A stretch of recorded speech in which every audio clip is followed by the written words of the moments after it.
प्रणम्य परमात्मानं सिद्धं त्रैलोक्यवन्दितं स्वाभाविकचिदानन्द स्वरूपं निर्मलाव्ययं शुद्धजीवादिद्रव्याणां देशिकं च जिनेश्वरम् द्रव्यसंग्रहसूत्राणां वृत्तिं वक्षे समासतः जीवं दव्वं जिणवरवसहेण जीर्णनेतिष्ठं देविन्दविन्दवन्दं वन्दे तं सर्वदा शिरसा कहे जीव अजीव जिनवर वृषभ ने लोक में वे वंद्य सुरपति वृंद से वंदन करूं कर जोड़ में तिक्काले चदुपाणा इंद्रिय बलमाउआण पाणोय व्यवहारासो जीवो निच्छेण दोदु चेदना जस।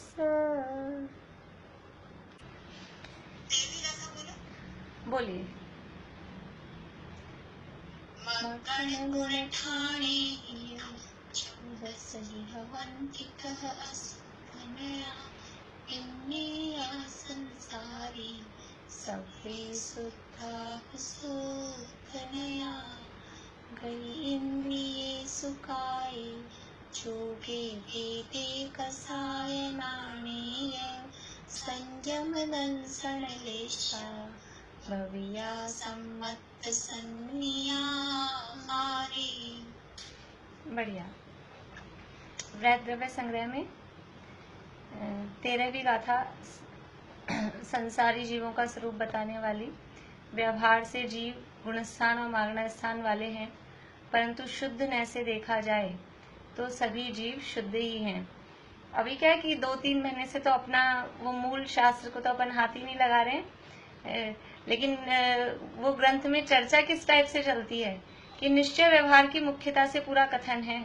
सबसे पहले हमने नए पढ़े थे, ग्रंथ शुरू करते ही सबसे पहले नयों का स्वरूप देखा था, क्योंकि वृहद द्रव्य संग्रह की जो स्टाइल है, उसकी जो टीका हम पढ़ रहे हैं ब्रह्मदेव सूरी की, उसकी स्टाइल है निश्चय व्यवहार रूप कथन करना। और उसमें भी वो जो निश्चय परक कथन करते हैं तो सबसे पहले अपने स्वभाव को, आत्मा, चाहे विभाव का भी वर्णन करेंगे तो पहले आत्मा की बात करके उससे नेगेटिव, उससे नासी रूप, उससे विपरीत, इस तरह से वो स्वरूप का कथन करते हैं। तो यहाँ निश्चय व्यवहार से जीव का संसारी, मतलब किसको संसारी कहना, जीव को संसारी कहना या नहीं कहना, तो वास्तव में निश्चय न से तो सभी जीव शुद्ध ही हैं, कोई जीव संसारी नहीं है। लेकिन गुणस्थान और मागण स्थानों की अपेक्षा से देखते हैं तो जो जीव गुणस्थानों में स्थित हैं अथवा मागण स्थानों में स्थित हैं वो व्यवहार से अशुद्ध कहे जाते हैं। मागण स्थानों की चर्चा हमारी चल रही है। 14 मागण स्थान हैं: गति, इंद्रिय, काय, योग, वेद, कषाय, ज्ञान, संयम, दर्शन, लिष्या, भव्यत्व, सम्यक्त्व, संगी और आहार। हमारी चर्चा शुरू हुई है कल से सम्यक्त्व मार्गणा के संबंध में। सम्यक्त्व के आधार पर जीवों की खोज करना, उसका नाम है सम्यक्त्व मार्गणा। अब सम्यक्त्व के आधार पर जीवों की खोज करेंगे। ये मार्गणाओं में ये भी बात आपको समझ में आई होगी कि जितने भी जीव हैं सब जीवों को खोजना है, सब जीवों को कवर करना है। कोई सी भी मार्गणा हो, सारे जीव उसमें कवर हो जाने चाहिए। तो मार्गणा का नाम है सम्यक्त्व। सम्यक्त्व मार्गणा के आधार पर जीवों को खोजेंगे तो अकेले सम्यक दृष्टि ही पकड़ में आएंगे। सम्यक्त्व मार्गणा के आधार पर यदि हम जीवों को खोजेंगे तो केवल सम्यक दृष्टि ही गिनने में आएंगे। सारे जीव गिनने में आ पाएंगे क्या? तो सारे जीवों को गिनेंगे। सम्यक्त्व मार्गणा के आधार पर जो जीव सम्यक दृष्टि नहीं है उनको भी सम्यक्त मार्गणा में स्थान दिया। तो जब मार्गणा के भेद करते हैं, सम्यक्त के भेद वो अलग चीज है, लेकिन सम्यक्त मार्गणा के भेद में मिथ्या दृष्टि को भी शामिल किया जाता है कि जो सम्यक दर्शन से विपरीत हैं, जो सम्यक दृष्टि नहीं है। जो सम्यक दृष्टि है वो तो सम्यक्त मार्गणा के अंतर्गत है ही है, लेकिन जो सम्यक दृष्टि नहीं है, वरना उन जीवों को कहाँ काउंट करेंगे। और मार्गणा का मतलब है कि जितने भी जीव दुनिया में हैं, संसार में जितने भी जीव हैं, सबको हमको एक पर्टिकुलर जो हमने अपेक्षा ली है, उस अपेक्षा के आधार पर जीवों को विभाजित करना है, उनको विभाजित करके देखना है। तो सम्यक का स्वरूप कल हमने देखा था कि 6 द्रव्य, 7 तत्व, 5 अस्तिकाय और 9 पदार्थों का जो जिनेंद्र भगवान ने जैसा स्वरूप कहा है, वैसा ही स्वरूप का श्रद्धान करना, वैसा ही स्वरूप जानना, मानना, स्वीकार करना, उसकी रुचि प्रतीति होना, उसका नाम सम्यक्त्व है। ये सम्यक्त्व का स्वरूप हुआ। अब सम्यक्त्व मार्गणा के भेद, यद्यपि इसकी डिटेल बहुत है, ये 6 द्रव्य 7 तत्व, पूरी डिटेल इस सम्यक्त्व मार्गणा के अंतर्गत गोमटसार में की गई है, लेकिन अपना सामान्य स्वरूप तो पढ़ा हुआ है ही सबका, 6 द्रव्यों का, 7 तत्वों का, तो सामान्य स्वरूप हमने पढ़ाई है। और विशेष अभी हम द्रव्य संग्रह में जो पूरा चलेगा, तो विशेष स्वरूप ये चारों बातों का है, 6 द्रव्य, 7 तत्व, 9 पदार्थ और 5 अस्तिका है। ये सबका ही वर्णन इसमें पूरा चलने वाला है। तो अभी हम और ज्यादा इसकी डिटेल नहीं करते हैं, सीधा हम आते हैं सम्यक्त मार्गणा के जो भेद हैं। तो सम्यक्त मार्गणा के भेद हैं 6 प्रकार की सम्यक्त मार्गणा के अंतर्गत उसके विभाजन किए गए हैं। सबसे पहला है मिथ्या दृष्टि, जीवों की अपेक्षा से कर रहे हैं इसलिए मिथ्या दृष्टि।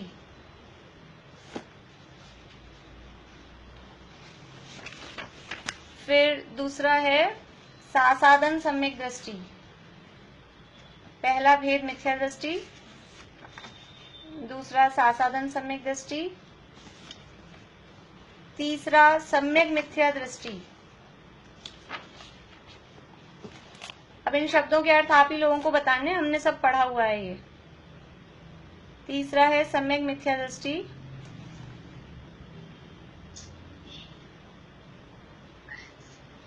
चौथा है औपशमिक सम्यक दृष्टि,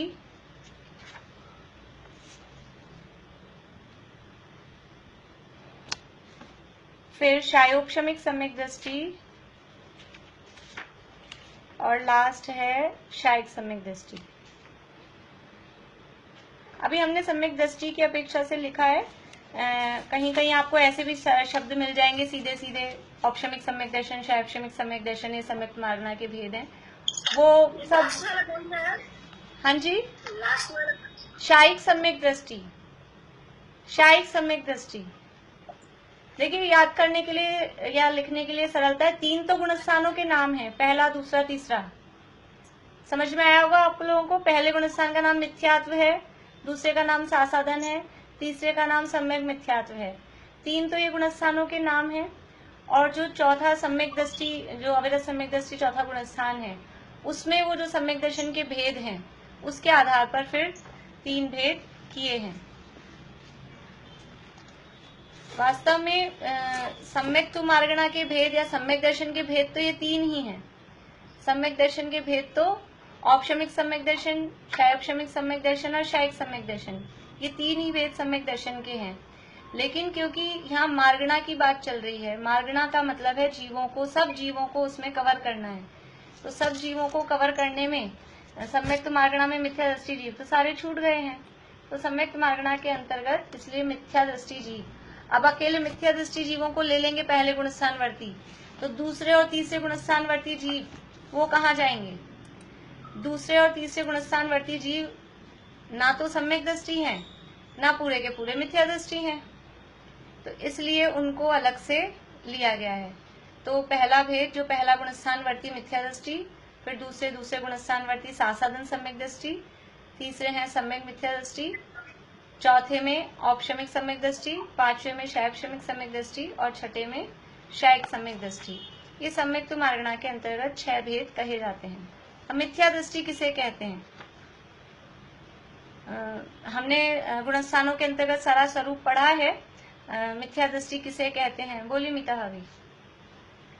दर्शन मोहनीय कारण के उदय से, मिथ्यात्व के उदय से,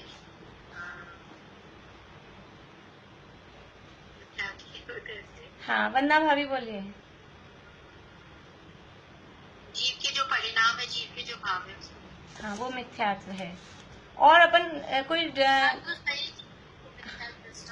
हाँ बोल हाँ, जो जैसे अभी हमने सम्यक की परिभाषा बनाई ना, 7 तत्व 6 पदार्थ 6 द्रव्य 9 पदार्थ 5 अस्थि कायिका, जिसको यथार्थ श्रद्धान है, वो सम्यक दृष्टि है। तो मिथ्या दृष्टि कौन है? जिनको 6 द्रव्यों की 7 तत्वों की यथार्थ श्रद्धा नहीं है, तत्वों का अयथार्थ श्रद्धान है अथवा अतत्व का श्रद्धान है। एक जगह ए लगाना है, दोनों जगह ए नहीं लगाना है। या तो कहें अतत्वों का श्रद्धान है अथवा तत्वों का अयथार्थ श्रद्धान है, वो मिथ्या दृष्टि है। और दर्शन मोहनीय कर्म के उदय के निमित्त से ही जो पदार्थों के स्वरूप में विपरीत अभिप्राय, विपरीत श्रद्धान होता है, वो दर्शन मोहनीय कर्म के उदय के निमित्त से। तो ये मिथ्या दृष्टि किसे कहते हैं? कि जिनको 6 द्रव्य 7 तत्व 9 पदार्थ 5 अस्थि कायिक के स्वरूप का यथार्थ श्रद्धान नहीं है, वो जीव मिथ्या दृष्टि है। ठीक है। अब है सासाधन सम्यक दृष्टि। सासाधन सम्यक दृष्टि किसे कहते हैं? हाँ, निशा आंटी बोलिए। अनम्यूट करिए, अनम्यूट करिए। औपसमिक सम्यक्त्व के अंतर्मुक्त काल में से कम एक समय या अधिक से अधिक 6 आवली काल शेष रहे, उस समय अनंतानुबंधी कसाय में से किसी एक कसाय का उदय आ जाने पर सासाधन सम्यक। हाँ, तो सासाधन सम्यक दृष्टि कौन हुआ? ये तो पूरी बात हुई। और उस समय वो जो सम्यक की विराधना रूप जो परिणाम हुआ, वो सम्यक की विराधना रूप जो परिणाम है, ऐसे परिणाम से सहित जीव, उसका नाम सासाधन सम्यक दृष्टि। सरल शब्दों में कहें तो जो दूसरे गुणस्थानवर्ती जीव है, वो सासाधन सम्यक दृष्टि है।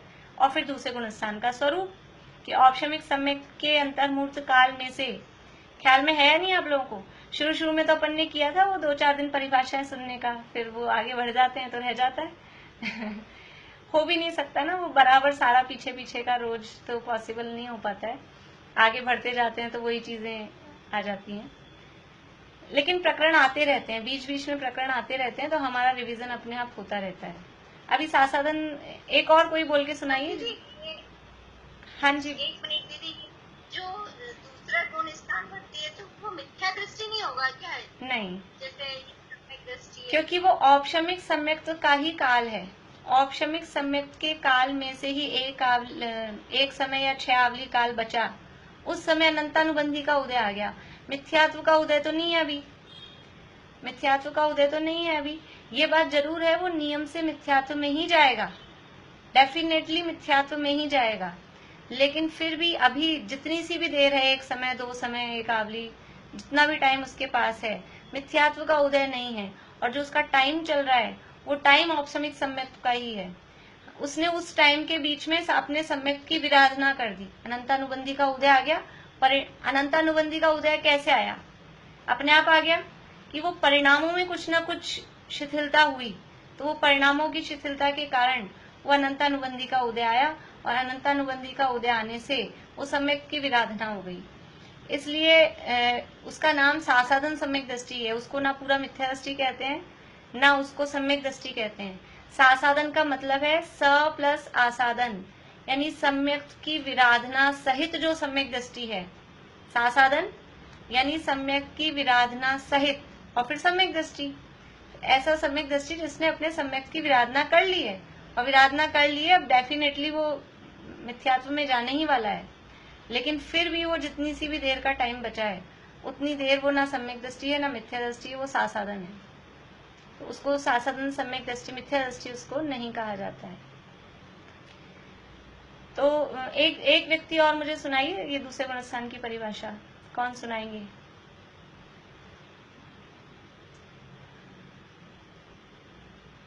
हाँ, सुनीता आंटी बोलिए।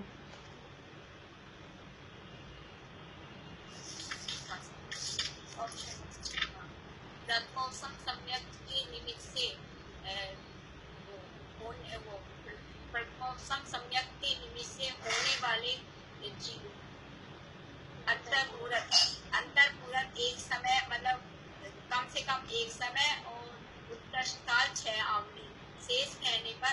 अनंतानुबंधी की किसी भी एक कसाई का उदय होने पर सम्यक की विराधना होने पर अव्यक्त एतक सदारूप परिणति हो जाती है, उसे साधन। बढ़िया। तो औपशमिक सम्यक के निमित्त से नहीं, औपशमिक सम्यक के काल में शुरू। हाँ, औपशमिक सम्यक के काल में जब कम से कम एक समय या अधिक से अधिक 6 आवली काल शेष रहे, उस समय अनंतानुबंधी क्रोधमान माया लोभ में से किसी एक का उदय आने पर जो सम्यक की विराधना रूप जो तत्वार्थों की अव्यक्त अतत्व श्रद्धान रूप जो परिणति होती है, उसका नाम सासादन सम्यक है।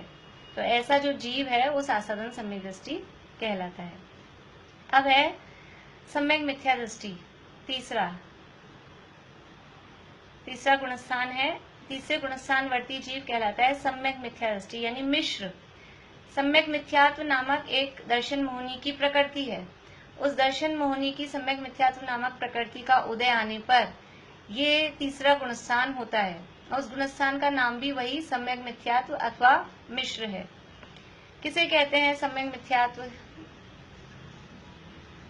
हाँ बोलिए प्रीति। सम्यक मिथ्यात्व कर्म के उदय से गुण मिश्रित भई जैसे मिश्र को जात्यंतर परिणामों को ये सम्यक मिथ्यात्व कहते हैं, तथा उस सहित जो जीव है उनको सम्यक। बढ़िया। सम्यक मिथ्यात्व नामक दर्शन मोहिनी कर्म की प्रकृति के उदय से गुण मिश्रित दही के स्वाद के समान जात्यंतर जो परिणाम है, उस परिणाम का नाम सम्यक मिथ्यात्व नामक गुणस्थान है। क्योंकि ना सम्यक्त्व है ना मिथ्यात्व है, वो कुछ जात्यंतर मतलब अलग ही टाइप का है। मीठा है कि खट्टा है, गुड़ मिश्रित दही के स्वाद के समान। दही में गुड़ मिला है, चीनी मिली है, दही में चीनी मिला दी। अब वो दही एक्चुअल में दही का नेचर होता है खटास लिए हुए। भले हम ऐसे बोलते हैं बहुत मीठा जमा है, लेकिन वो मीठा तो हम करेले को भी बोल देते हैं बहुत मीठा करेला है, लेकिन उसकी नेचर क्या है? नेचर जैसे करेले की कड़वी है, वैसे ही दही की नेचर वो खटास वाली है। तो उसमें चीनी मिला दी तो अब क्या स्वाद आता है कि वो खटास भी आती है, मिठास भी आती है। तो गुड़ मिश्रित दही के स्वाद के समान जो खट्टा मीठा अलग ही, ना वो खट्टा है ना वो मीठा है, वो है खट मिठा। ऐसे ही सम्यक्त्व भी है, मिथ्यात्व भी है।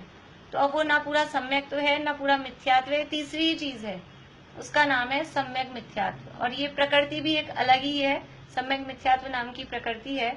उस कर्म प्रकृति के उदय से जीव के जो परिणाम होते हैं इस तरह के, उसका नाम है सम्यक मिथ्यात्व नामक तीसरा गुणस्थान, और उस जीव को कहते हैं सम्यक मिथ्या दृष्टि। तो ये तीन जीव तो समझ लीजिए हम समझें कि एक रूप में हम उसको मिथ्या दृष्टि की कैटेगरी में डालते हैं। ये तीन टाइप के जो जीव हैं, यद्यपि वो पूरे के पूरे मिथ्या दृष्टि नहीं है, लेकिन फिर भी हम उनको सम्यक दृष्टियों में नहीं गिनते। लेकिन सम्यक तो मार्गणा में इन जीवों को गिना गया है। अब है औपशमिक सम्यक दृष्टि। तो उपशम सम्यक्त्व किसे कहते हैं? औपशमिक सम्यक दृष्टि उसी से होगा। उपशम सम्यक्त्व का जो धारक है उसे औपशमिक सम्यक दृष्टि कहते हैं, जिस जीव के उपशम सम्यक्त्व है। तो उपशम सम्यक्त्व किसे कहते हैं? हमने चौथे गुणस्थान के प्रकरण में ये सब पढ़ा है, सारे सम्यक्त्व का स्वरूप वगैरह। तो आज हम एक पीरियड में ये पूरा करेंगे, ज्यादा इसके लिए टाइम हम नहीं लेंगे अब। हाँ, सुलोचना भाभी बोलेंगे? नहीं, सरल है। कौन बोल रहे हैं? मैं बताऊं? हाँ हाँ बोलिए। हाँ सविता आंटी बोलिए। हाँ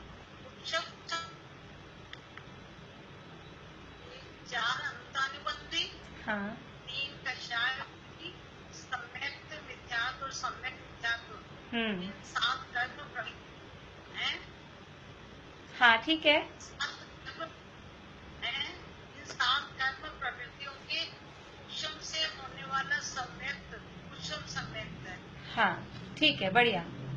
देखिए सम्यक्त्व है, और यहाँ जो ये औपशमिक, शैवशमिक और शायिक, ये जो सम्यक्त्व के नाम दिए हैं, ये नाम कर्म के अपेक्षा से, कर्मों का अगर उपशम है तो वो औपशमिक, कर्मों का यदि शयोपशम है तो शयोपशमिक, और कर्मों का यदि क्षय है तो उस सम्यक्त्व को शायिक सम्यक्त, कर्म की तरफ से सम्यक्त के नाम दिए गए हैं।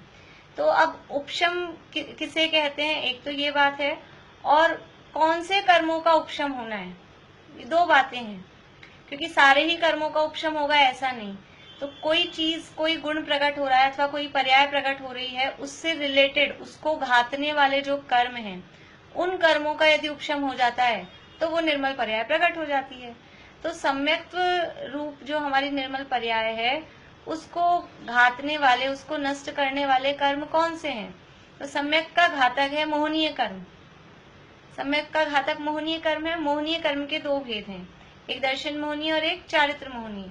तो दर्शन मोहनीय के तीन भेद, मिथ्यात्व, सम्यक मिथ्यात्व और सम्यक्त्व प्रकृति। और चारित्र मोहनीय में 25 कषाएं हैं। दर्शन मोहनीय है वो सम्यक का घात करता है, श्रद्धा का घात करता है, और चारित्र मोहनीय है वो चारित्र का घात करता है। परंतु चारित्र मोहनीय में से उसका एक पार्ट यानी अनंतानुबंधी 4 कषाएं वो ऐसी हैं कि वो है तो समझ लीजिए बेटी तो है चारित्र मोहनीय की, लेकिन रहती किसके साथ हैं? रहती दर्शन मोहनीय के साथ हैं और काम भी उसके जैसा ही करती हैं। जिसके साथ रहता है उसके जैसे गुण आ जाते हैं।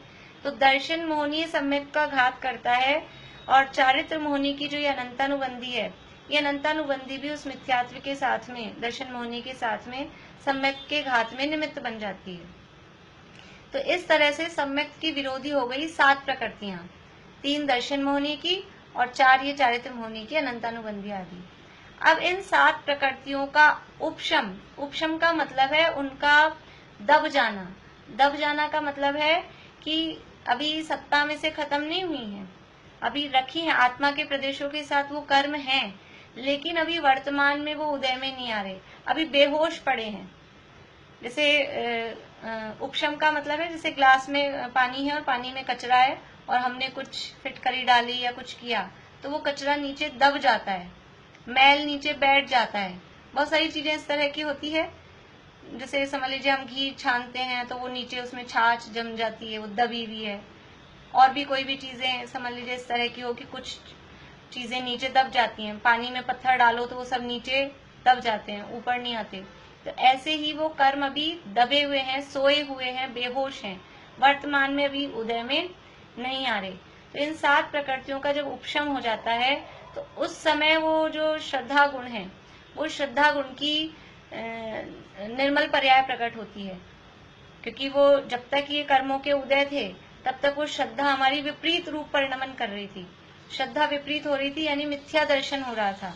और जैसे ही ये कर्म दबे, जो कर्म हमारी श्रद्धा को विपरीत करने में निमित्त बन रहे थे, वो कर्म जैसे ही बेहोश हुए, तो बेहोश होते ही वो श्रद्धा गुण का निर्मल परिणमन प्रकट हो गया, और उसको कहते हैं औपशमिक सम्यक दर्शन।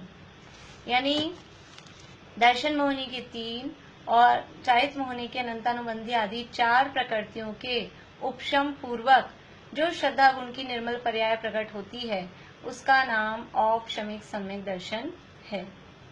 परिभाषा कोई जरूरी नहीं, हमने पहले जो लिखी है वही रटे, या बस अपने को कंसेप्ट क्लियर होना चाहिए, उनको अपन अपने शब्दों में सेट कर दो तो परिभाषा बन जाती है। ठीक है, औपशमिक सम्यक दर्शन। अभी इस औपशमिक सम्यक दर्शन के लिए किसको प्राप्त होता है, ये तो हमने समझ लिया कि औपशमिक सम्यक दर्शन किसे कहते हैं, लेकिन औपशमिक सम्यक दर्शन किसको प्राप्त होता है? औपशमिक सम्यक दर्शन के भेद भी हमने पढ़े थे। कितने भेद होते हैं औपशमिक सम्यक दर्शन के? हाँ, आंटी बता रही, चमेली आंटी बोलिए।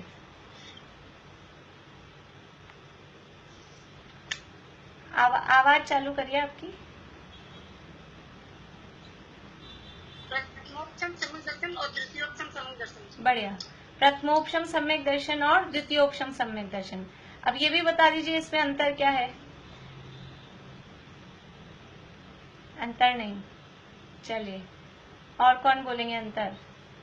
प्रथमोपशम सम्यक से अनादि मिथ्या दृष्टि को होता है और सादी मिथ्या दृष्टि को भी हो सकता है, और द्वितीयोपशम सम्यक दर्शन क्षयोपशम सम्यक दर्शन पूर्वक होता है और श्रेणी चढ़ने के समय पर होता है। हाँ, तो प्रथमोपशम सम्यक है अनादि सादी मिथ्या दृष्टि की जगह ऐसा कहें कि मिथ्यात्व के अभाव पूर्वक जो सम्यक दर्शन होता है उसका नाम प्रथमोपशम, मिथ्यात्व के अभाव पूर्वक जो औपशमिक सम्यक दर्शन होता है, ये और उसके साथ में मिथ्यात्व के अभाव पूर्वक जो औपशमिक सम्यक दर्शन होता है उसका नाम है प्रथमोपशम सम्यक दर्शन, और क्षयोपशम सम्यक दर्शन पूर्वक जो औपशमिक दर्शन होता है उसका नाम है द्वितीयोपशम सम्यक दर्शन। तो प्रथमोपशम सम्यक दर्शन होता है वो चौथे से सातवें गुणस्थान के बीच में होता है, और द्वितीयोपशम सम्यक दर्शन है वो श्रेणी के काल में, जब श्रेणी चढ़ते हैं सातवें गुणस्थान में, जो सातिशय अप्रमत्त नामक जो गुणस्थान है, सातवें गुणस्थान का जो पार्ट है, वहां जब श्रेणी की तैयारी होती है उस समय क्षयोपशमिक सम्यक दर्शन को जब वापस से औपशमिक में कन्वर्ट किया जाता है तो उसको द्वितीयोपशम सम्यक तो कहते हैं। कोई ऐसे हैं, मैं बहुत फास्ट बोल रही हूँ, कोई ऐसे हैं जिनको ये बातें नहीं पढ़ी हुई हैं, समझ में नहीं आ रहा है? मेरे हिसाब से सब हैं, सबने पढ़ी है। चमेली आंटी ने नहीं पढ़ा है? कौन सा? द्वितीयोपशम सम्यक दर्शन। क्षयोपशमिक सम्यक दर्शन के अभाव पूर्वक, क्षयोपशमिक सम्यक दर्शन के अभाव पूर्वक जो सम्यक दर्शन प्रकट होता है उसे द्वितीयोपशम सम्यक दर्शन कहते हैं।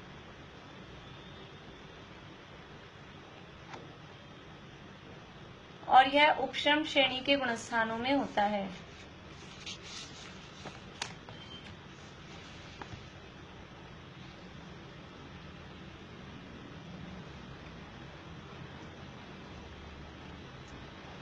तो ये जो प्रथमोपशम सम्यक दर्शन है, ये प्रथमोपशम सम्यक दर्शन कौन जीव प्राप्त कर सकता है? प्रथमोपशम सम्यक तो कौन प्राप्त करता है, उसके कुछ समझ लीजिए कंडीशंस हैं। कौन सा जीव प्रथमोपशम सम्यक तो प्राप्त करेगा? तो चारों गतियों में से कोई भी हो, यानी प्रथमोपशम सम्यक तो चारों गतियों के जीवों को प्राप्त हो सकता है। तो चारों गति में से कोई भी गति वाला हो, पहला पॉइंट। फिर दूसरी बात है कि भव्य होना चाहिए। अगर अभव्य हुआ तो वो सम्यक दर्शन प्राप्त नहीं, और बाकी की कितनी ही कंडीशंस में ला लो, लेकिन यदि उपादान में पारिणामिक भाव में अभव्यपना है तो सम्यक दर्शन प्राप्त नहीं हो सकता। तो भव्य होना चाहिए। तीसरी बात है संगी पंचेंद्रिय होना चाहिए।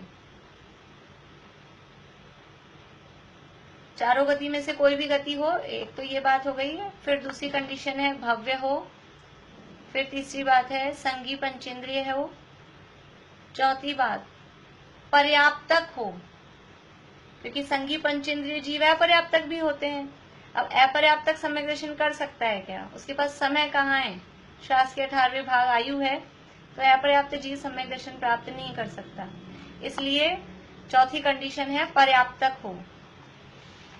फिर है पांचवी कंडीशन है विशुद्ध परिणाम वाला हो अथवा मंद कषाय रूप परिणाम वाला हो। एक ही बात है, विशुद्ध परिणाम वाला अथवा मंद कषाय रूप परिणाम वाला हो।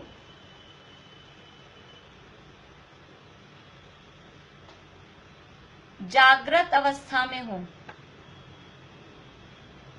सोते सोते सम्यक दर्शन नहीं होगा। कोई कहे हम तो नींदों में ही सम्यक दर्शन कर लेते हैं, तो सोते सोते सम्यक दर्शन नहीं होगा। प्रथमोपशम के लिए विशेष रूप से कंडीशन है जागृत अवस्था वाला होना चाहिए। और ये जो तीन बड़ी निद्राएं हैं, स्त्यान वृद्धि, निद्रा निद्रा और प्रचला प्रचला, इन तीन निद्राओं के उदय वाला नहीं हो।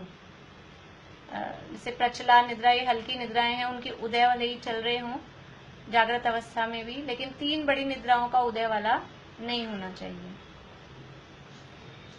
फिर है अगली कंडीशन है साकार ज्ञानोपयोगी होना चाहिए। साकार होना चाहिए मतलब ज्ञानोपयोग वाला होना चाहिए, क्योंकि जब सम्यक दर्शन प्रकट होता है ये मतिशुद्ध ज्ञान में प्रकट होता है, तो ज्ञानोपयोग वाला होना चाहिए। यद्यपि ज्ञानोपयोग दर्शनोपयोग बराबर चलते ही रहते हैं, लेकिन वो फिर भी इसमें एक कंडीशन दी है कि साकार उपयोगी यानी ज्ञानोपयोग वाला होना चाहिए। फिर है शुभ लेश्याओं वाला होना चाहिए। इसमें साथ में ब्रैकेट में लिख सकते हैं नारकी को छोड़कर, क्योंकि नारकियों के शुभ लेश्या पॉसिबल ही नहीं है, अशुभ ही लेश्याएं हैं नारकियों के, इसलिए। और औपशमिक सम्यक दर्शन हम चारों गतियों में कह रहे हैं, तो यहाँ नारकी को छोड़कर शुभ लेश्याओं वाला ही होना चाहिए। यानी मनुष्य तिर्यंचर अगर देव है और प्रथमोपशम सम्यक तो प्रकट कर रहे हैं, तो कोई मनुष्य तिर्यंच यदि अशुभ लेश्या वाला हुआ तो प्रथमोपशम सम्यक तो अशुभ लेश्याओं के काल में प्रकट नहीं होगा। देवों के तो शुभ लेशा ही है। लेकिन फिर नारकियों की भी अगर सम्यक दर्शन होता है फिर उनकी अशुभ लेशा होगी तो फिर कैसे होगा? तो हमने देखा था ना, अशुभ लेशाएं चौथे गुणस्थान में 6 लेशाएं हैं। चौथे गुणस्थान में 6 लेशाएं, हमने लेशा का प्रकरण देखा, उसमें गुणस्थानों का आधार देखा और गतियों के आधार पे भी देखा था। चौथे गुणस्थान में 6 लेशाएं हैं, तो मुख्य रूप से वो नारकियों की अपेक्षा ही है। अब जब जो कोई 7वें नरक वाला नारकी है, 7वें नरक में भी सम्यक दर्शन प्राप्त होता है। अब 7वें नरक में कौन सी लेशा है? परम कृष्ण लेशा है, सबसे वर्ष से वर्ष जो है। अब वो अपनी लेशा कैसे बदल सकता है? लेशा जीवन भर वही चलती है। तो अगर हम यही नियम लगा दें कि शुभ लेशाओं में ही सम्यक दर्शन होगा, तो किसी भी नारकी को सम्यक दर्शन नहीं हो सकता है, और सम्यक दर्शन नया नहीं हो सकता है, और सम्यक दर्शन भी बना भी नहीं रह सकता है, जबकि असंख्यात नारकी सम्यक दृष्टि होते हैं। इसलिए चौथे गुणस्थान में 6 लेशाएं 5वें गुणस्थान में नहीं होगी। 5वें गुणस्थान में अशुभ लेशाएं नहीं हो सकती हैं, लेकिन चौथे गुणस्थान में 6 लेशाएं वो कहीं है, वो नारकियों की अपेक्षा ही कहीं है मुख्य रूप से। फिर है लास्ट पॉइंट है, करण लब्धि को प्राप्त होना चाहिए, यानी करण लब्धि रूप परिणामों का धारक होना चाहिए। ऐसे कर लीजिए, करण लब्धि रूप परिणामों का धारक होना चाहिए।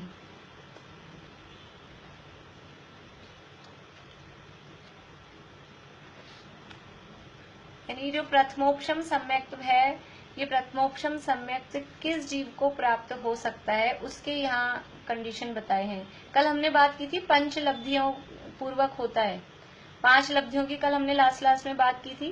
क्षयोपशम लब्धि, विशुद्धि लब्धि, देशना लब्धि, प्रायोग्य लब्धि और करण लब्धि। तो यहाँ अंतिम लब्धि को लिया है करण लब्धि, क्योंकि करण लब्धि में जो जीव आ जाएगा, यानी करण लब्धि मीन्स लब्धि का मतलब है वो परिणाम, करण का मतलब है परिणाम और लब्धि मतलब उसको प्राप्त किया है। तो ऐसे परिणामों को जिसने प्राप्त कर लिया है कि अब बस सम्यक दर्शन होना ही है, वो वाला नियम यहाँ बताया है। उसके अलावा जो क्षयोपशम लब्धि आ गई है संगी कहकर संगी कहा, तो क्षयोपशम लब्धि का स्वरूप यही है कि संगी पंचेंद्रिय हो और जो कर्मों के स्थिति अनुभाग हैं वो अत्यंत बहुत तीव्र नहीं हो, तो वो क्षयोपशम लब्धि के अंतर्गत वो आता है। विशुद्धि लब्धि के अंतर्गत है कि मंद कषाय रूप हो, तो मंद कषाय वाला यहाँ पॉइंट आया है, विशुद्ध भाव हो, मंद कषाय रूप भाव हो। फिर तीसरा पॉइंट है, तीसरी लब्धि है देशना लब्धि। तो देशना लब्धि का अर्थ देखा था कल हमने, किसी ज्ञानी गुरु का उपदेश मिला हो, इस भाव में प्रत्यक्ष मिला हो अथवा पिछले भावों में कभी मिला हो, लेकिन किसी न किसी ज्ञानी का मतलब है सम्यक दृष्टि, फिर चाहे चौथे गुणस्थान वाले हों, 5वें 6ठे 7वें गुणस्थान वाले कोई भी हों, लेकिन ज्ञानी गुरु का उपदेश कभी ना कभी मिला हो। ये हुई देशना लब्धि। और फिर प्रायोग्य लब्धि के अंतर्गत वो परिणाम और विशुद्ध हुए, तो वो प्रायोग्य लब्धि है। और यहाँ अंतिम लब्धि को लिया है करण लब्धि को प्राप्त हो, क्योंकि प्रायोग्य लब्धि तक जीव पहुंचकर भी वापस लौट सकता है, सम्यक्त्व प्रकट नहीं करे वापस बैक हो जाए, वापस से वो अशुभ परिणामों में या विषय भोगों में इसमें लग जाए और आत्मा का अनुभव नहीं कर पाए। लेकिन करण लब्धि को जो प्राप्त जीव हैं, करण लब्धि में आने के बाद में निश्चित रूप से सम्यक दर्शन होगा ही होगा। करण लब्धि प्रकट होने के बाद में निश्चित रूप से सम्यक दर्शन होता ही है, इसलिए यहाँ करण लब्धि को प्राप्त वो जीव होना चाहिए। तो ये सारी कंडीशंस पूरी होती हैं तो वो जीव प्रथमोपशम सम्यक्त्व के योग होता है। ये हुई अपनी प्रथमोपशम सम्यक्त्व के संबंध में समझ लीजिए विशेष बात। और नारकियों को नहीं होता है प्रथमोपशम सम्यक्त्व नारकियों को नहीं होता है। कहाँ हमने पहला ही पॉइंट तो देखा है कि चारों गति के जीवों को हो सकता है। सबसे पहला पॉइंट ही ये है, चारों गति के जीवों को हो सकता है, तो नारकियों को भी होता है, यही तो बताया नारकियों को भी होता है। हाँ बोलिए, क्या बोल रहे हैं? हाँ, इसमें एक पॉइंट और है, गर्भज होना चाहिए। इसमें एक पॉइंट और यहाँ रह गया, सही है, गर्भज होना चाहिए, पर्याप्तक भी और गर्भज। लेकिन गर्भज जो कंडीशन है वो मनुष्य तिरंचों की अपेक्षा से है, क्योंकि देव और नारकी तो उपार्जन वाले हैं, देव और नारकी तो उपार्जन वाले हैं, मनुष्य तिर्यंचों की अपेक्षा से कंडीशन है प्रथमोपशम सम्यक के लिए। ऐसे सामान्य रूप से क्षयोक्षमिक सम्यक तो हो, वो तो समूर्छन भी प्रकट कर सकते हैं, लेकिन प्रथमोपशम सम्यक की स्पेशल कंडीशन है। ये जो सारी कंडीशंस दी हैं ये प्रथमोपशम सम्यक के लिए दी हैं। क्षयोक्षम सम्यक की वो थोड़ी उसमें छूट है, फिर और बातें हैं। हाँ रजनी जी आप कुछ और बोल रहे थे।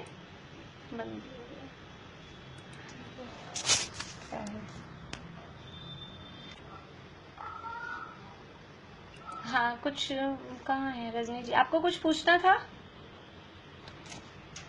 मैंने पहले गुणस्थान नहीं समझे थे, नहीं मैं आई नहीं थी ना जब तक, तो मुझे ये था कि जैसे आपने बताया ना अशुभ लेस्या वालों को नहीं हो सकता, तो नारकियों की अशुभ लेस्या होती है। अशुभ लेस्या वालों को नहीं हो सकता, उसके साथ में हमने ये भी कहा ना कि नारकी को छोड़कर, उसके साथ में ये कंडीशन हमने बता दी, यानी कि मनुष्य और तिर्यंचों को अशुभ लेस्याओं में नहीं हो सकता। नारकी के पास तो कोई ऑप्शन ही नहीं है ना, क्योंकि नारकी तो अशुभ ही लेस्या वाले होते हैं। नारकी के पास अब कोई, में भी हो सकता है। हाँ नारकियों को अशुभ लेस्या में ही होगा, शुभ तो उनके पास में है ही नहीं, और नारकियों को सम्यक दर्शन होता है। लेकिन अगर मनुष्य और तिर्यंच है तो उनको अशुभ लेस्याओं में नहीं हो सकता। ऐसे ही जो गर्भज वाली कंडीशन बताई है, तो देवर्ण आप कहें कि गर्भज की कंडीशन बता दी, तो फिर देवर्ण नारकियों को कैसे होगा। तो वो देव और नारकी तो उपार्जन वाले ही हैं, तो उनको नहीं। जो मनुष्य तिर्यंच हैं जिनमें गर्भ जन्म भी है, समूर्छन जन्म भी है, तो उनमें गर्भज को ही होगा। प्रथमोपशम सम्यक की बात है, प्रथमोपशम जो होगा वो उसकी ये सारे 9-10 जो हमने नियम देखे हैं वो प्रथमोपशम सम्यक के लिए देखे हैं। ठीक है, हाँ आगे जो वो होते हैं महामत्स्य वगैरह, वो उसके साथ ही पैदा होते हैं प्रथमोपशम? नहीं, प्रथमोपशम का तो काल ही बहुत कम है, और सम्यक के साथ तो तिर्यंच बनेंगे ही नहीं। वो वहां जाकर, और वो कर्म भूमि है जहाँ वो हो रहे हैं, पंचम गुणस्थान वर्ती होते हैं ना, पंचम गुणस्थान कर्म भूमि में ही हो सकता है, भोग भूमि में नहीं हो सकता है। तो वो वहां जाकर फिर सम्यक दर्शन प्रकट करते हैं। गए वहां जन्म तो लिया है मिथ्यात्व के साथ ही, मिथ्या दृष्टि ने ही जन्म लिया, और फिर बाद में पहले कभी सम्यक दर्शन प्राप्त किया होगा, वो छूट गया और वहां जाके जन्म ले लिया, मछली आदि बन गए, महामत्स्य बन गए, और फिर वापस से, हाँ सम्मूर्छन है तो क्षयोक्षमिक सम्यक तो कर सकते हैं। सम्मूर्छन जीव क्षयोक्षमिक सम्यक कर सकते हैं प्रथमो, इसीलिए मैं बार बार में कह रही हूँ, ये जो सारे कंडीशंस हैं, ये सारे नियम हैं, ये प्रथमोपशम के लिए हैं, जो मिथ्यात्व के अभाव पूर्वक, अथवा हमारे शब्दों में हम कहते हैं कि पहली बार, पर पहली बार एग्जैक्ट नहीं है, लेकिन फिर भी जो मिथ्यात्व के अभाव पूर्वक यानी कर्मों के उपशम पूर्वक जो सम्यक दर्शन हो रहा है, वो उसके लिए ये सारे 9-10 जो हमने नियम देखे हैं वो हैं। क्षयोक्षमिक सम्यक दर्शन के लिए इतने नियम की आवश्यकता नहीं है। जैसे हमने इसमें तो अभी अकेला करण परिणाम युक्त का है, वास्तव में प्रथमोपशम सम्यक में पूरी तीनों करण चाहिए। करण अभी एक शब्द का है, प्रथमोपशम सम्यक में तीनों करण चाहिए, और क्षयोक्षमिक में 2 ही करण हो जाते हैं, 2 करण पूर्वक ही क्षयोक्षमिक हो जाता है। इसलिए थोड़ा क्षयोक्षमिक की कंडीशंस अलग हैं, प्रथमोपशम की अलग हैं। ज्योति जी बोलिए। क्षयोक्षमिक के लिए प्रथमोपशम भी चाहिए ना, पहले प्रथमोपशम होना चाहिए ना। हाँ, अब बिना प्रथमोपशम के तो क्षयोक्षमिक होगा ही नहीं, ये तो क्रम पूर्वक ही होते हैं। सबसे पहले किसी भी जीव को, अनादि मिथ्या दृष्टि को कभी भी सम्यक दर्शन होगा तो सबसे पहले प्रथमोपशम ही होगा। कोई भी जीव डायरेक्ट क्षयोक्षमिक या डायरेक्ट क्षयिक या डायरेक्ट द्वितीयोपशम करना चाहे तो ऐसा कभी भी नहीं हो सकता है। तो सबसे पहले अनादि मिथ्या दृष्टि को तो प्रथमोपशम सम्यक ही होगा। इसीलिए समझ लीजिए हम ऐसा कह देते हैं जो हमारी बोलचाल की भाषा में कि पहली बार जो हो उसे प्रथमोपशम। वैसे ये परिभाषा एग्जैक्ट नहीं है, लेकिन वो इस आधार पे, क्योंकि अनादि मिथ्या दृष्टि को सबसे पहले यदि सम्यक की प्राप्ति होती है तो प्रथमोपशम है, और प्रथमोपशम के बाद में ही क्षयोक्षमिक सम्यक दर्शन प्राप्त किया जा सकता है, और क्षयोक्षमिक सम्यक दर्शन प्राप्त करने के बाद ही क्षयिक सम्यक दर्शन प्राप्त किया जा सकता है। कोई जीव औपशमिक सम्यक दर्शन से डायरेक्ट क्षयोक्षमिक में छलांग नहीं लगा सकता। यानी मोक्ष जाने के पूर्व ये तीनों प्रकार के सम्यक दर्शन प्राप्त करना अनिवार्य है। कोई भी जीव, तो अगर हाँ बोलिए। औपशमिक पहले एक बार होके जब भी होएगा तो भी औपशमिक होके फिर शायोपशमिक होएगा? नहीं नहीं, ऐसा नहीं है। देखिए हमने बातें तो उस समय की थी, लेकिन वो ये बहुत टाइम हो गया है तो सब विस्मृत हो जाता है। और हाँ, जीवों को शायोपशमिक कैसे होता है? मतलब उन्होंने पहले औपशमिक कभी किया होगा? हाँ हाँ हाँ, जिन भी जीवों को बोलती हूँ मिता अभी आपका, जिन भी जीवों को शायोपशमिक हो रहा है, इसका मतलब ये है कि पहले कभी ना कभी उनको औपशमिक हुआ है, पहले औपशमिक हुआ है, तभी शायोपशमिक हो सकता है, क्योंकि नियम ऐसा ही है। हाँ, आपने क्या पूछा था मिता अभी? यही पूछता था कि जैसे पहले औपशमिक होके छूट गया हो, फिर कभी वापस से हुआ तो पहले औपशमिक होएगा, नहीं, उसके बाद हाँ, फिर शायोपशमिक? ऐसा नहीं है। देखिए औपशमिक पूर्वक शायोपशमिक होता है, लेकिन जस्ट अभी औपशमिक होगा, यानी शायोपशमिक करना है, शायोपशमिक करना है तो जस्ट उसके पहले औपशमिक होगा फिर शायोपशमिक होगा, ऐसा नहीं है। प्रथमोपशम सम्यक तो एक बार होके छूट जाता है तो उसकी एक लिमिट है कि इतने लंबे समय, मतलब वो पूरा एक टाइम है कि इतने टाइम तक तो वो दोबारा होगा ही नहीं। प्रथमोपशम सम्यक में होता क्या है, प्रथमोपशम सम्यक में वो दर्शन मोहिनी का एक पहाड़ था, मिथ्यात्व का, मिथ्यात्व नामक कर्म का एक पूरा पहाड़ था, और प्रथमोपशम सम्यक के काल में उस पहाड़ पर चोट मड़ी जीव के परिणामों के निमित्त से, तो वो पहाड़ के 3 टुकड़े हो गए। क्योंकि ये हमने देखा था कि जब बंध होता है तो अकेले मिथ्यात्व का होता है, बंधन जब होता है दर्शन मोहिनी के, हम बोलते तो है 3 प्रकृतियां, लेकिन बंधती है अकेली मिथ्यात्व। फिर ये 3 कहाँ से होती हैं कि जिस समय प्रथमोपशम सम्यक तो होता है, उस प्रथमोपशम सम्यक के काल में इस मिथ्यात्व पर चोट पड़ती है, और इस मिथ्यात्व का जो बहुत बड़ा पहाड़ था, उस पहाड़ के 3 टुकड़े हो जाते हैं, और 3 टुकड़े भी इक्वल नहीं होते हैं। वो बहुत बड़ा एक पहाड़ है, उसका नाम मिथ्यात्व, थोड़ा सा छोटा बचा है, उसका नाम सम्यक मिथ्यात्व, और जो और बारीक सा कोई चूरा चूरा बचा है, उसका नाम है सम्यक्त प्रकृति, क्योंकि इनकी अनुभाग शक्ति इसी तरह की होती है। तो ये 3 टुकड़े होते हैं, अभी तो इतना समझ लीजिए, ये 3 टुकड़े तब होते हैं, किसी भी अनादि मिथ्यादृष्टि जीव के पास में ये 3 प्रकृतियों की सत्ता नहीं है, उसके पास एक मिथ्यात्व की ही सत्ता है। ये 3 प्रकृतियों की सत्ता किसके पास है कि जिसने कभी ना कभी सम्यक दर्शन प्राप्त करके फिर छोड़ दिया, यानी सादी मिथ्या दृष्टि हो गया, उसके पास ये 3 प्रकृतियों की सत्ता है। तो सामान्य रूप से हम ऐसा समझें कि ये एक बार ये 3 टुकड़े हो गए, तो जब तक ये 3 टुकड़े वापस से जुड़ेंगे नहीं, तब तक दोबारा प्रथमोपशम सम्यक तो नहीं होगा। सामान्य कथन हम कर रहे हैं, उसमें और भी बातें हैं, लेकिन सामान्य रूप से हम समझ लें, क्योंकि प्रथमोपशम सम्यक के काल में इसके 3 टुकड़े होते हैं। अब पहले से ही 3 टुकड़े हैं, तो ये पहले से ही 3 टुकड़े हैं, और इसमें से जब कभी भी सम्यक्त प्रकृति का उदय आ जाता है, तो सम्यक्त प्रकृति के उदय आने पर और वो बाकी की 2 दब गई हैं, तो वो शायोपशमिक सम्यक्त हो जाता है। अभी शायोपशमिक सम्यक्त का स्वरूप हम देखेंगे, तो शायोपशमिक कैसे होता है कि कुछ कर्म प्रकृतियों का उदय है, कुछ दबी हुई हैं, ऐसी स्थिति को शायोपशम कहते हैं। तो एक बार ये 3 टुकड़े हुए हुए हैं, और फिर कभी हमने आत्मानुभव का प्रयास किया, तो वो 3 टुकड़े तो थे ही पहले से, और वो प्रयास किया, और उस प्रयास के अंतर्गत 2 दब गई हैं और सम्यक प्रकृति का उदय आ गया। तो वो सम्यक प्रकृति का उदय आया, और साथ में अप्रत्यक्ष अनावरण जो कषाय थी, नहीं सॉरी, हाँ, अनंतानुबंधी भी दबी और अप्रत्यक्ष अनावरण का उदय आया, यानी कि सम्यक की विराधक तो वही है प्रकृतियां, दर्शन मोहनीय और अनंतानुबंधी। तो दर्शन मोहनीय में से जो मिथ्यात्व और सम्यक मिथ्यात्व हैं, वो दब गई हैं, और साथ में अनंतानुबंधी भी दब गई है, और अकेली सम्यक प्रकृति का उदय आ जाए, तो ऐसी स्थिति वो शायोपशम सम्यक दर्शन कहलाती है। अभी अपन क्रम से देखते हैं शायोपशम किसे कहते हैं। किसी को परिभाषा ध्यान है, शायोपशम किसे कहते हैं? हाँ प्रीति बोलो। ज्योति जी आप बोल रहे हैं? हाँ। चलिए प्रीति रुको, बोलिए।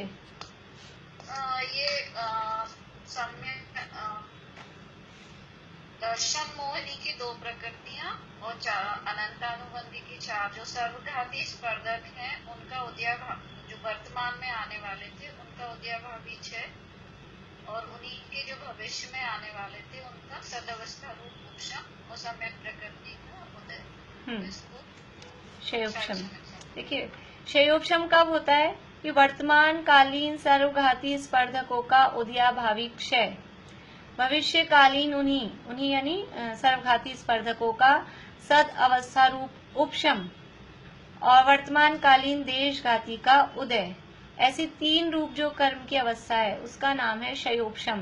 क्षय, उपशम और उदय, ये 3 काम इसमें होते हैं, लेकिन वो शब्द में क्षय और उपशम 2 ही दिखाई देते हैं हमें क्षयोपशम में, और उसमें उदय भी साथ में शामिल है।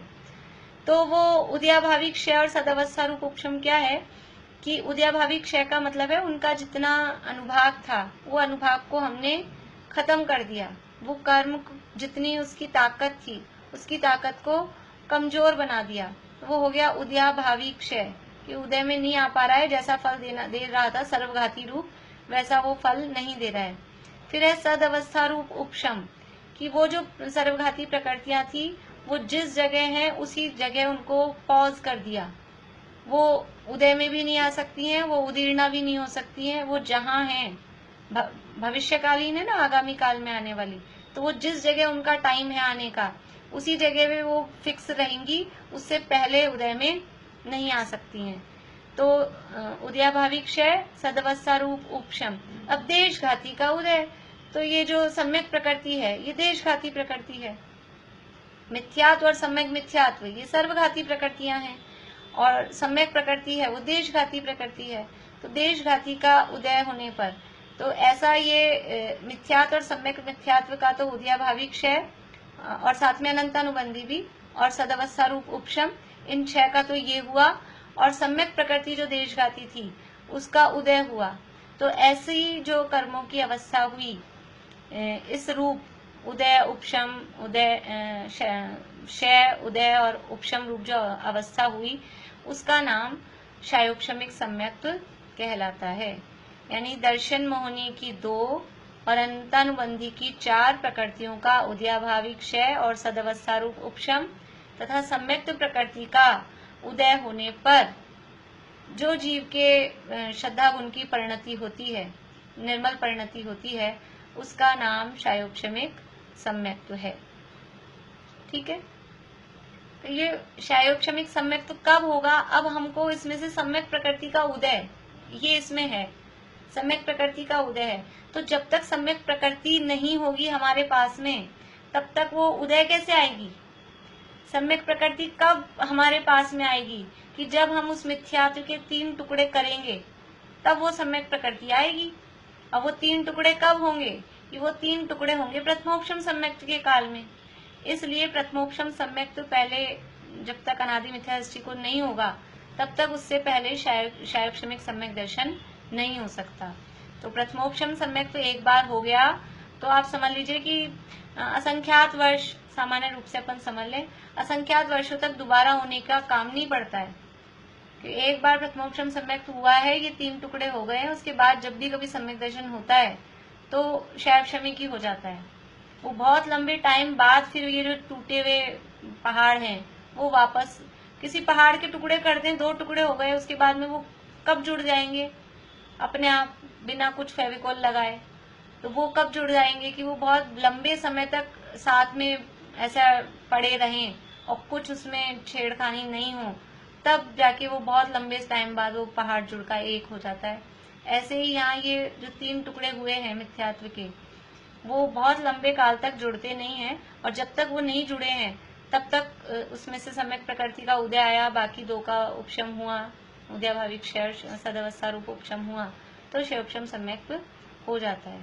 तो क्षयोपशम सम्यक्त्व यानी एक बार जिस जीव ने सम्यक्त्व प्राप्त कर लिया तो फिर क्षयोपशम सम्यक्त्व प्राप्त करना आसान, जैसे जल्दी छलांग लगा देते हैं ना, ऐसे वो सरल हो जाता है। और उसमें 2 ही करण परिणाम चाहिए। प्रथमोपशम सम्यक्त्व में 3 करण चाहिए, अध्याप्रवृत्त, अपूर्वकरण और अनिवृत्तिकरण। और जो क्षयोपशम सम्यक्त्व है वो अध्याकरण और अपूर्वकरण पूर्वक ही क्षयोपशम सम्यक्त्व हो जाता है। अभी आप लोगों को कुछ पूछना है तो पूछ लीजिए। मैं तो सोच रही थी आज पूरा करूंगी लेकिन नहीं हो पाया, अभी और बात है, बोलिए। मेरे को पूछना है। हाँ बोलिए। ये प्रथमोपशम सम्यक का आपने कहा वो 3 मिथ्यात्व के जो 3 टुकड़े होते हैं, अगर बहुत काल तक वापस सम्यक दर्शन नहीं हुआ तो वो फिर वो जुड़ जाते हैं। हाँ वो अगर वापस जुड़ गए तो वापस से प्रथमोपम करना हाँ हाँ, फिर वापस से प्रथमोपम करना पड़ेगा। इसीलिए हमने परिभाषा ये नहीं बनाई कि पहली बार जो हो वो प्रथमोपम, क्योंकि यदि वो इतना लंबा टाइम हो गया और वो वापस से जुड़ गए तो फिर से जो होगा उसको फिर से प्रथमोपम ही कहेंगे। इसलिए मिथ्यात्व के अभाव पूर्वक जो सम्यक दर्शन होता है उसे प्रथमोपम सम्यक दर्शन कहते हैं। ऐसी परिभाषा हमने बनाई है।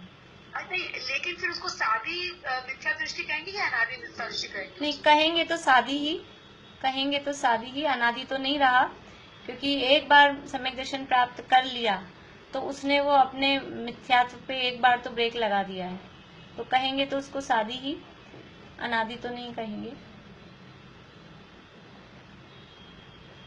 चलिए, जय जिनेन्द्र सभी को। एक बार हाँ बोलिए आंटी, बोलिए चमेली आंटी। एक बार जैसे प्रथमोपम हो गया, एक बार जैसे प्रथमोपम हो गया अपने को, उसके बाद दोबारा द्वितीयोपम होने में कितना? द्वितीयोपम तो होता है मुनिराजों को, जब 7वें गुणस्थान में पहुंचते ना 8वें में जाने के लिए, तब। हाँ, 7वें गुणस्थान, हाँ 7वें गुणस्थान में होता है द्वितीयोपम, श्रेणी चढ़ने के लिए, उपशम श्रेणी चढ़ने। एक बार छूट गया फिर दोबारा अपने को होगा तो उसके लिए कितने साल लगेंगे? प्रथमोपम छूटने के बाद, प्रथमोपम एक बार होके छूट गया तो दोबारा हमको प्रथमोपम करना क्यों है? दोबारा शिवोपम करके और शिवोपम करके फिर शायक करें और फिर मोक्ष चले जाएं। दोबारा प्रथमोपम करने के हमको इच्छा काहे को है? क्योंकि दोबारा प्रथमोपम कब होगा कि वापस से वो हम कुछ पुरुषार्थ नहीं कर रहे हैं, कुछ ध्यान नहीं दे रहे हैं आत्मा के स्वरूप की तरफ, और वापस से वो जुड़ गए, इसलिए हमको करने की जरूरत नहीं दोबारा से प्रथमोपम। अभी तो एक बार प्रथमोपम होगा, हम तो तुरंत ही शैवोपम करके शायिक करके मोक्ष में चले जाएं, ऐसी भावना है। चलिए, जय जिनेन्द्र सभी को। जय जिनेन्द्र। अच्छा, अभी किसी का छैड़ाला का अगर पेपर रह गया हो देने से तो आज 4 बजे होगा फिर से। वैसे तो शायद सब लोगों ने दे दिया था, फिर भी आपने नहीं दिया मीनू दी, तो फिर अभी 4 बजे दे देना। फिर आप 4 बजे होगा आज, 4 से 5। ठीक है, ठीक। जय जिनेन्द्र।